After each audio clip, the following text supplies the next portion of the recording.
Retas paralelas e retas concorrentes, né? Vamos relembrar o conceito de reta. Uma reta, ela não vai ter começo e nem vai ter fim. Ela é infinita nas duas extremidades. E eu represento essa reta sempre com uma letra minúscula. Se eu quiser representar um ponto dessa reta, aí eu represento por letra maiúscula. Isso aqui é a reta.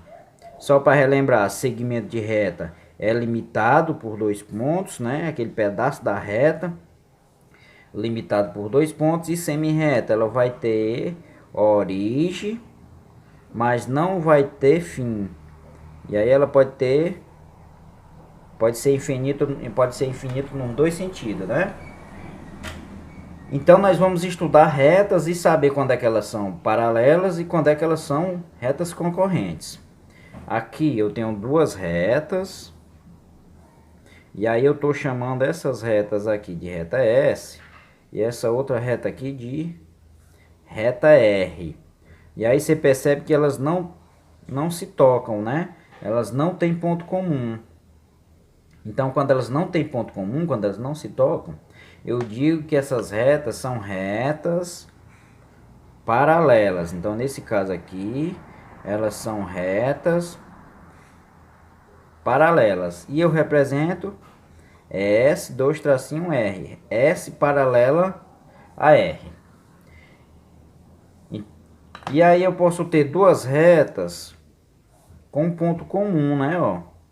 Aqui eu vou representar essa reta por U e essa por V. Você percebe que elas têm um ponto comum, bem aqui, ó. Então, quando essas retas têm um ponto comum, eu chamo elas de retas concorrentes. Então, nesse caso aqui, são retas concorrentes. E eu represento o U concorrente a V. Pode acontecer de, além delas serem retas concorrentes, como nesse caso aqui, ó, são retas concorrentes, ela formar entre si ângulos de 90 graus, né? Então, nesse caso, eu chamo elas de retas perpendiculares. Então, são retas perpendiculares. E aí eu represento, chamar aqui de U e reta S, né? Eu represento o U. E aí só para esclarecer aqui a dúvida, ó, a gente pode perceber aqui, ó, tem uma reta e eu tenho outra reta. E eu quero saber se elas são retas paralelas ou retas concorrentes. Aqui você percebe que elas não se tocam, né? Elas não têm ponto comum. Mas como reta é infinita nas duas extremidades, né? Então, nesse caso aqui, ela vai prolongar nesse sentido e essa aqui também vai prolongar nesse sentido. E em algum momento elas vão se tocar. Então, nesse caso, elas são retas concorrentes. Aqui são retas concorrentes. E aí, para fazer um exemplozinho, vamos dar o valor de x.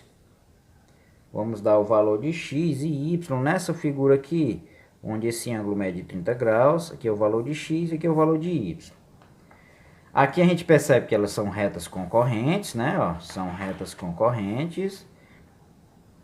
Tem um ponto comum aqui. E esses dois ângulos aqui, ó, são opostos pelo vértice. Então, nesse caso, são ângulos congruentes, ou seja, iguais. Se aqui mede 30, então o valor de x é 30, né?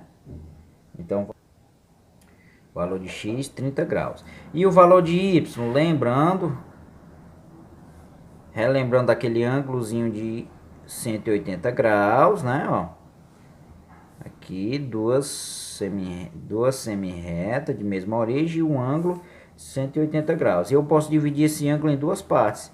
Chamar aqui de x e aqui de y. Como ele todinho é 180 graus, então o x mais o y vai ser igual a 180 graus. Então, nesse caso aqui, ó, eu vou encontrar aqui um ângulo de 180 graus. Como aqui está dividido em duas partes, essa parte é 30, então o valor de y o valor de y só pode ser 150, né? Que é o suplemento de 30. Então aqui o valor de y é 150 graus.